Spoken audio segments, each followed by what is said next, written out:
നിങ്ങളുടെ favourite shows ഇനി ഒരിക്കലും മിസ്സാവില്ല. ഇപ്പോൾ C5 കാണും നിങ്ങളുടെ ഫേവറേറ്റ് ഷോസ് തികച്ചും സൗജന്യമായി. പ്രിയങ്ക ഒരു കുരുത്തക്കേട് കാണിച്ചതുകൊണ്ട് മാത്രമാ നിന്റെ മുമ്പിൽ ഇങ്ങനെ യാചിച്ച് ഞങ്ങൾക്ക് നിൽക്കേണ്ടി വരുന്നത്. അതൊരു അവസരമായിട്ട് ഉപയോഗിക്കരുത്.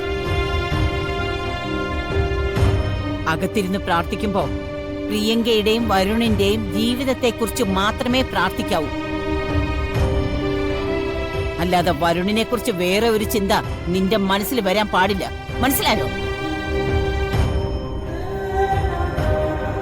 പിന്നെ പ്രിയങ്കയും കൂട്ടി ദേവൻ തിരിച്ചെത്തിയ അപ്പൊ വ്രതം തീർന്നില്ല, എഴുന്നേക്കാൻ പറ്റില്ല എന്നും പറഞ്ഞ് ബഹളം വയ്ക്കരുത്. മാറിപ്പൊയ്ക്കൊള്ളണം എവിടേക്കെങ്കിലും. അമ്മ ഒന്നും മിണ്ടാതിരുന്നേ.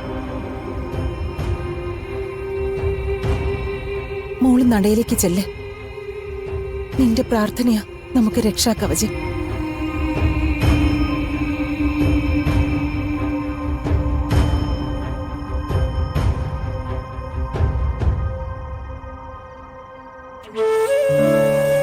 ഇപ്പൊ പോലും അവളെ വേദനിപ്പിക്കാതെ അമ്മയ്ക്ക് സമാധാനം കിട്ടില്ലല്ലേ?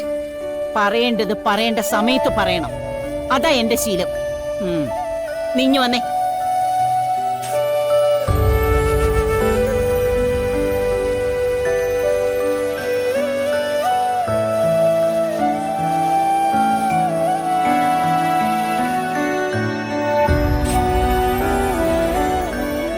ഭഗവാനെ, ഞാനൊരു പകരക്കാരിയാ.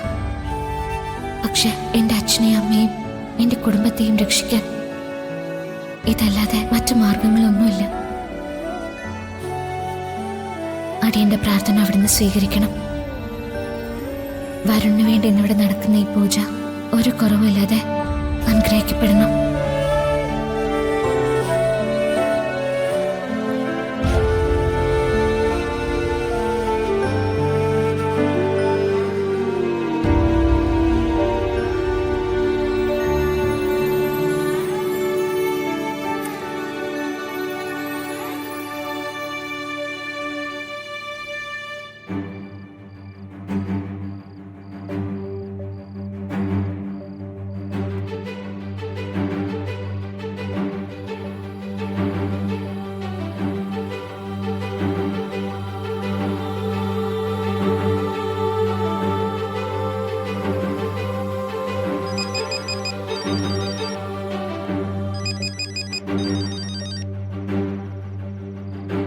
എവിടെയാ?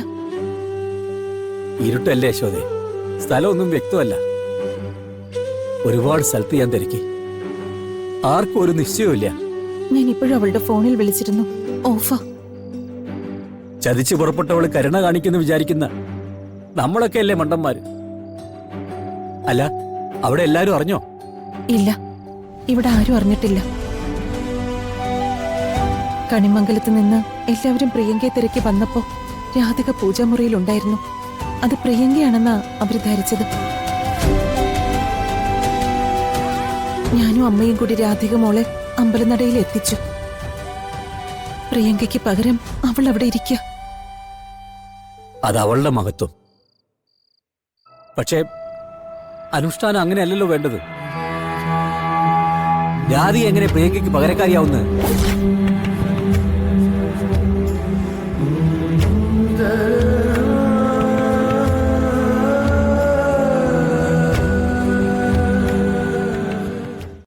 ഡൗൺലോഡ് ചെയ്യൂ C5 ആപ്പ്. കാണൂ എല്ലാ എപ്പിസോഡുകളും സൗജന്യമായി.